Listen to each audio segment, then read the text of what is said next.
আমি জোর করিনি তোমায়, তুমি নিজের ইচ্ছায় ভালোবেসেছিলে আমায়। সবকিছুই মেনে নেওয়া যেত যদি এ ভালোবাসাটা একতরফা হতো। তবে এ ভালোবাসাটা একতরফা নয়, কারণ তুমি নিজের মুখে বলেছিলে আমি তোমার মনের মতো।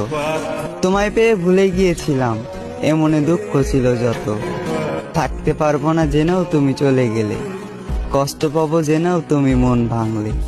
শরীরে দিলে বিচ্ছেদের ডাক, হৃদয় করলে ক্ষত। তবে এখানেও আমি তোমার দোষ দিলাম না, দোষ দিলাম নিজের ভাগ্যের। আর ধরে নিলাম এ দুঃখ আমার জন্মগত। তুমি আজ আমার জীবনে নেই, তাই বলে যে তোমার নামে বদনাম করব, এমন মন মানসিকতাটাও আমার নেই। তোমার প্রতি আগে যে ভালোবাসাটা ছিল সেই ভালোবাসাটা এখনো আছে, আর আজীবন থাকবে তোমার প্রতি সম্মান আর শ্রদ্ধা। কেউ জানে না, আর হয়তো কেউ জানবেও না, প্রেমিকার স্মৃতির সাথে প্রতিনিয়ত লড়াই করা। আজ আমি এক প্রেমিক যোদ্ধা।